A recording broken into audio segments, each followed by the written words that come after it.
Now I'm going to make a start. So this is our lesson for today, which is the 7th of January. Already you should have had a go at the online questions and just posted your score out of 8 on Show My Homework.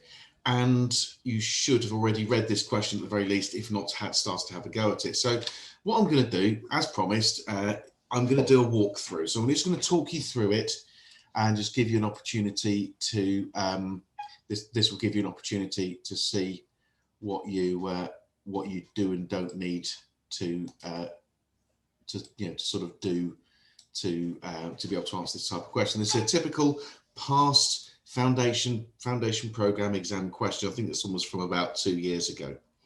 So in this question, it tells you first of all, at the beginning of the question, you often get a statement like this. It says, in this question, you should ignore the effects of air resistance. So we're not bothering about air resistance. As we learned this week, when we're looking at projectiles, we tend to ignore it. So I've got a cannon.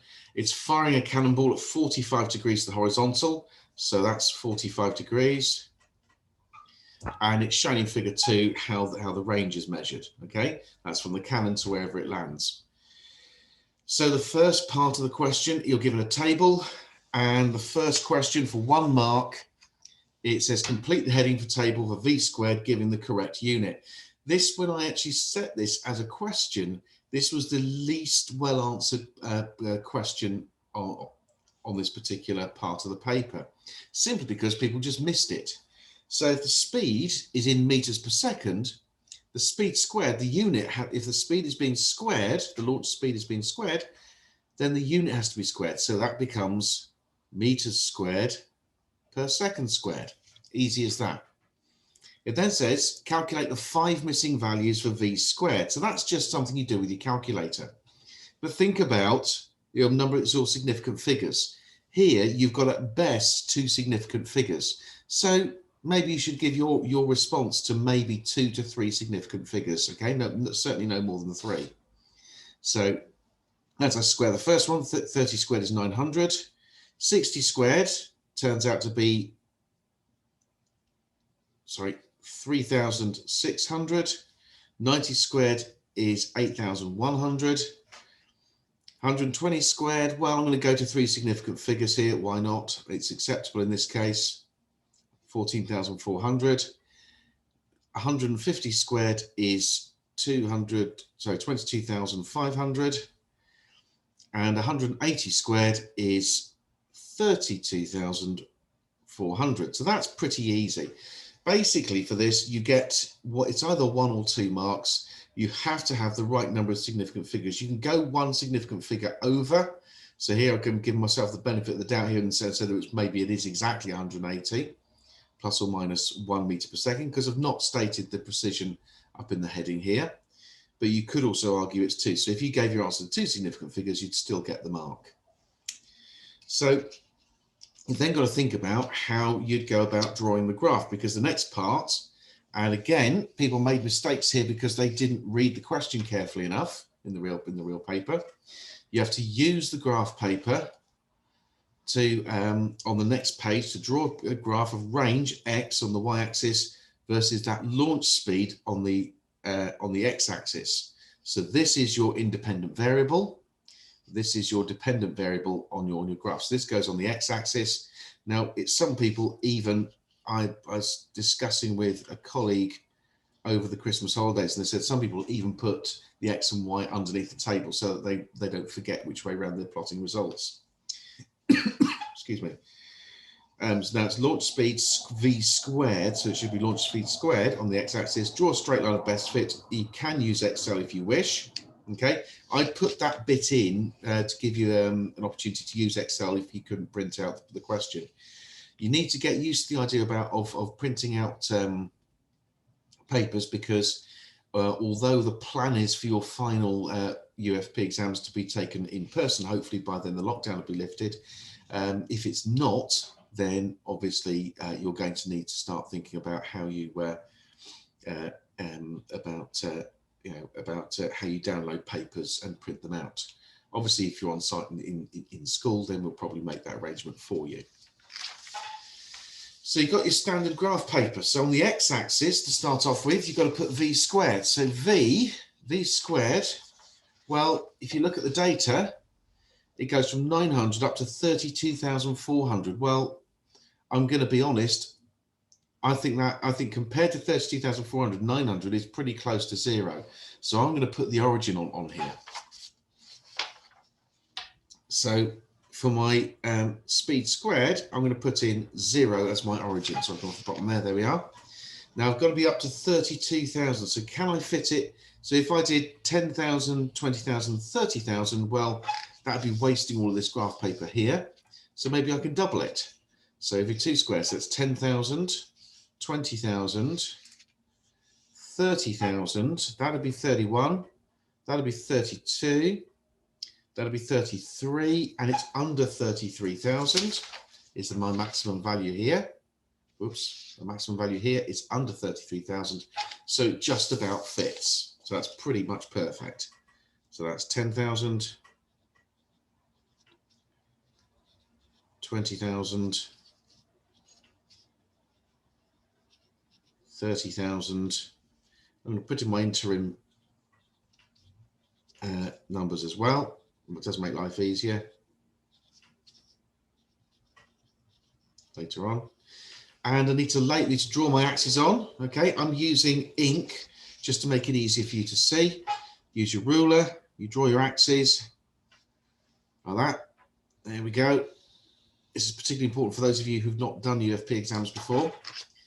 So you draw your axes on, arrow on the end, and you then label it. Now I tend to label it down here underneath. So this is going to be speed squared, v squared in meters squared per second squared. Okay, so I've got name, symbol, unit. You can forego the name if you want to. You can just put symbol and unit, but I tend to say name, symbol, unit. It just makes it easier for me to plot later on. Now for the y-axis, I've got 1, 2, 3, 4, 5, 6, 7, 8 whole squares plus a tiny bit extra. So I want to see if I can make that fit. So on my y-axis, I've got the range. Now, again, my shortest range is 92 compared to my largest range, which is over 3,000. So I think that's pretty close to 0 on the grand scale of things. So all I've got to do now is I'm going to put the origin on the y-axis as well, and I'm going to need to go up to 3,300. So if I think very, very carefully, if I did every 2 squares start off with, so that's 0, 1,000, 2,000, 3,000. 3,300 is about up here somewhere. So only losing this little bit of graph. So that's a pretty good scale, right there. So every 2 squares, I'm going to make 1,000. So that's 0, 500, 1,000, 1,500, 2,000, 2,500, 3,000. I'm not going to go above 3,500. And so I've got my scale, which I think will give us a good graph. I've drawn my axis with an arrow on the end using a ruler. And I've got to then label it. So this is going to be my range. That's how far the cannonball went. Now in the table they called it X and it was in meters. Okay, so now we're ready to plot. So as I say, I'm taking you through it as if I'm the candidate doing the exam myself. So my first one is 992. So 900 across. So here we've got 900. Well, that little, oops, sorry, I've got the bottom again. There we are. That little mark there, that's 1,000. So 900 is going to be a tiny bit below that. And my range is 92. Well, that's going to be 100 there. So my first point is going to be pretty close to the origin, which is what we predicted would happen. So the next one is 367 and 3,600. So 367, that's 100, 200, 300, 350. Tiny bit above it, 367 is about here-ish. And I said 3,600. So that's 1,000, 2,000, 3,000, 3,500, 3,600 is about there. Okay, as long as you're within one small square on your plot, you get the plotting marks. So the next one is 8,100 and 826. So it's 5,000, 6,000, 7,000, 8,000, 8,100. So it's going to be a little bit beyond that. And it's going to be 826. That's 500, 600, 700, 800. It's 850, so it'll be about halfway. Be about there, I reckon. The next one is 1,468. So 1,500's there, 1,400's there, 1,468 be about that sort of height there. And that will be 14,400. So there's 15,000.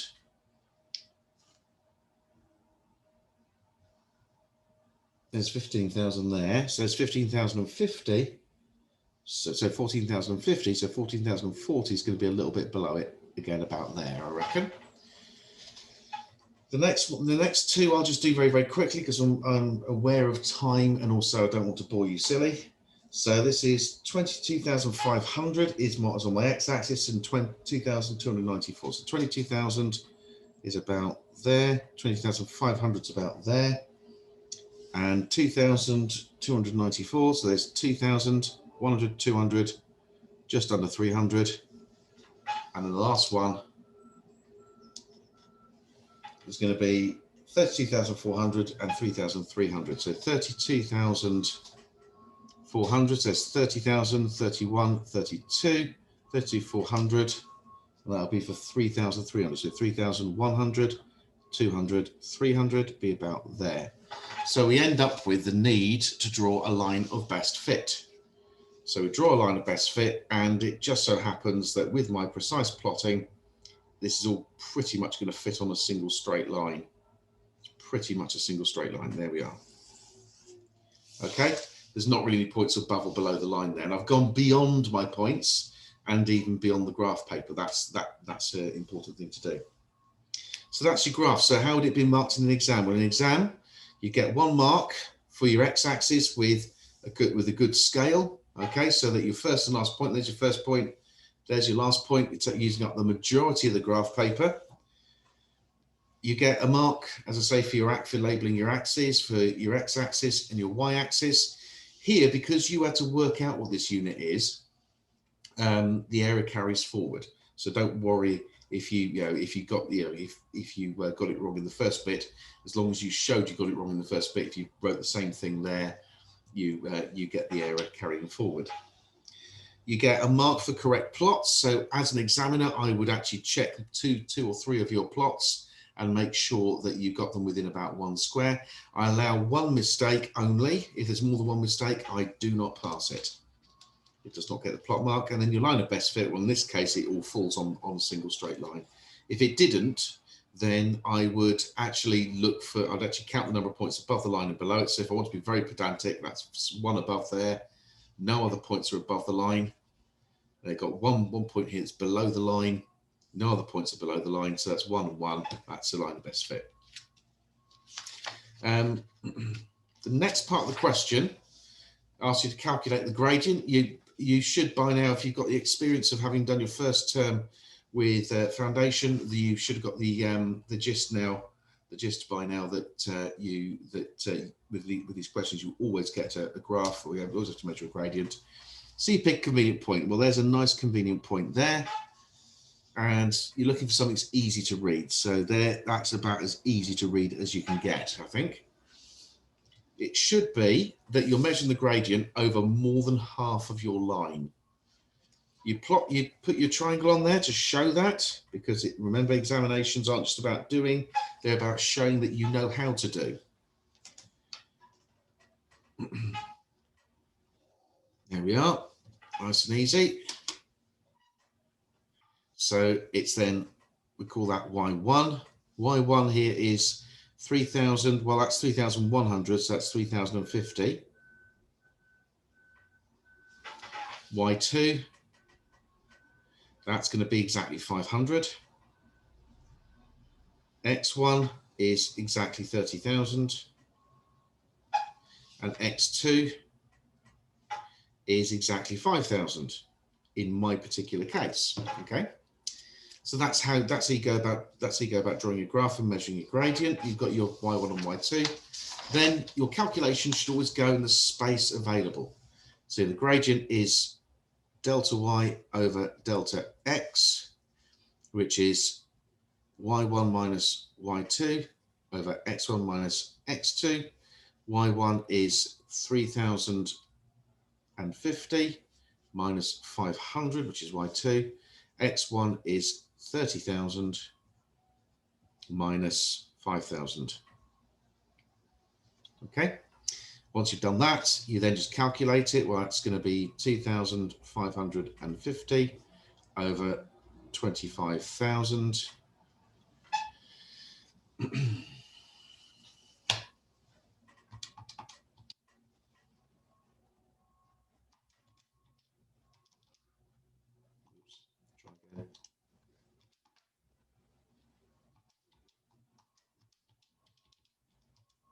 .1275, I think. 25,000, sorry, got that wrong.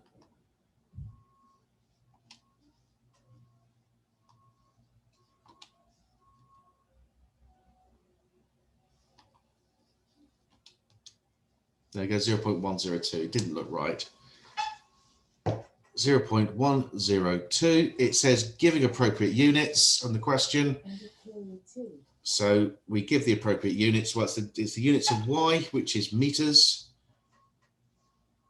So that's going to be meters divided by the units of x, which is meters squared seconds to the minus 2. So that would be meters to the minus 1 seconds to the minus 2. Okay, that's my unit. Then says show that the horizontal component of velocity and initial component of velocity are given by these two formulae. So this is a resolution of vectors. You've got an initial speed that the ball leaves the cannon. So if you think about it, 45 degrees, that would be your velocity vector, v. And that has a horizontal and vertical component.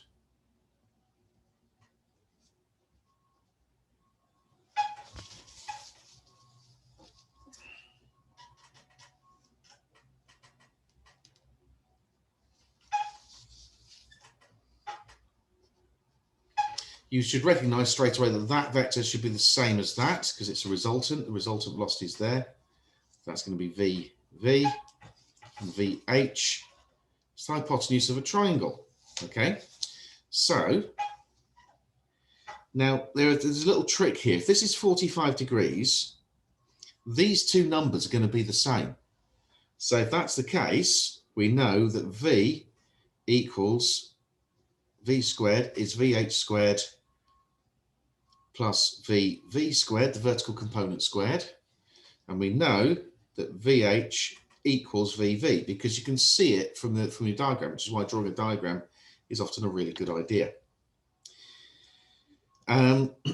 Once you've done that, you then work out that out of that, if that's the case, then v squared is going to be equal to, well, vh squared plus vh squared, because they're equal, it's going to be 2vh squared, which is going to be the same as 2v squared, okay? So if this is the case, vh, the horizontal velocity, is going to be, well, if you square it, it's going to be the square root, so it's squared. That would be v squared over 2, which you then have to square root it, okay? Which is then equal to v over the square root of 2. And the same here for the vertical velocity. It's 2vv, so vertical velocity is going to be v squared over 2 to get the square root of it to get the vertical velocity. Squared, sorry. And that's going to be, well, the square root of v squared is just v, square root of 2 is just root 2. And so those two are shown. Okay, that's how you show it. That's a high level question. That's really for distinction, for candidates who are headed for distinction. Now, the last bit, the penultimate bit is to explain how your graph shows the formula suggested is correct. Well, if we think about it, if that x went on the y-axis, which it did, and that v squared went on the y-axis, on the x-axis, that's y equals mx, that's a straight line through the origin. So the reason is the graph is a straight line through the origin.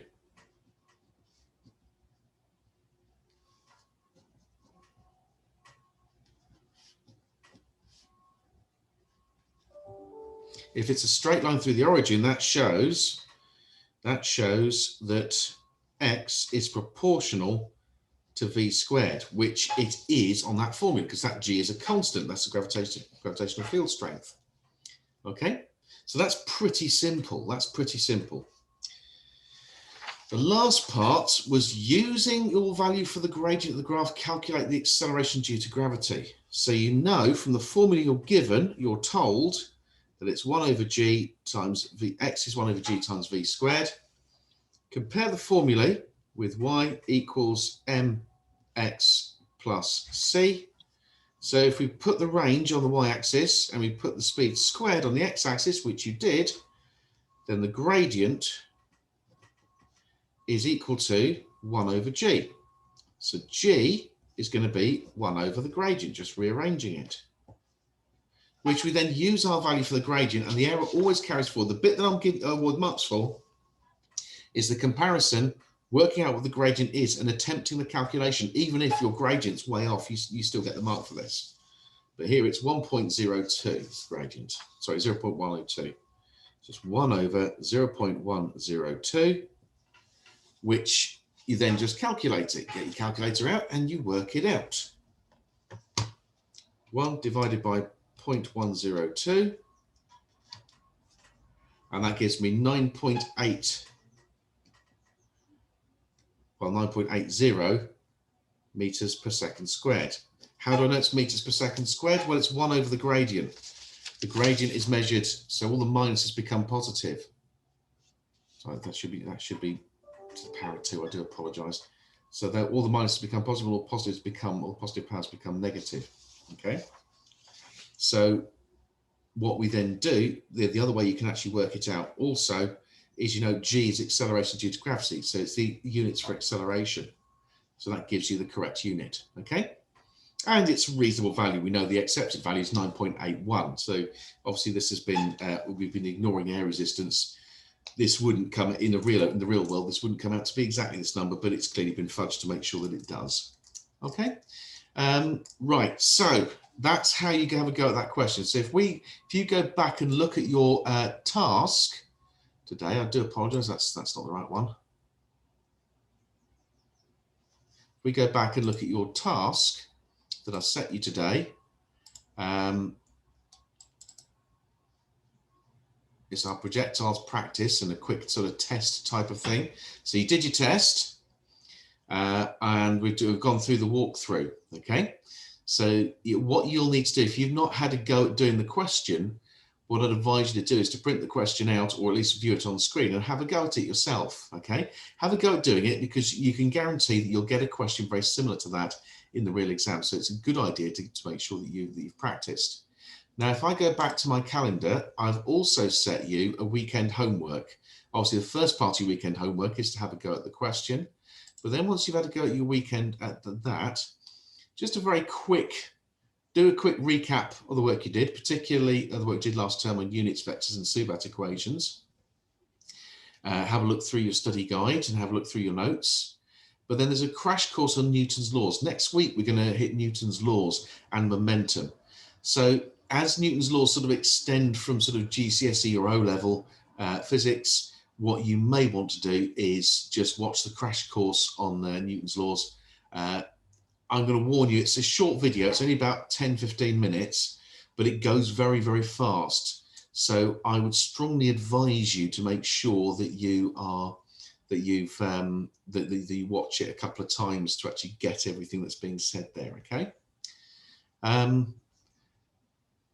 apart from that, that's about it from me. Does anybody have any questions? Any questions? No. Are you all okay? So if you're all okay, have a go at that homework over the weekend, and I'll see you on Tuesday morning, bright and early, 8:35, for your Zoom lesson on Newton's laws. Have a good weekend.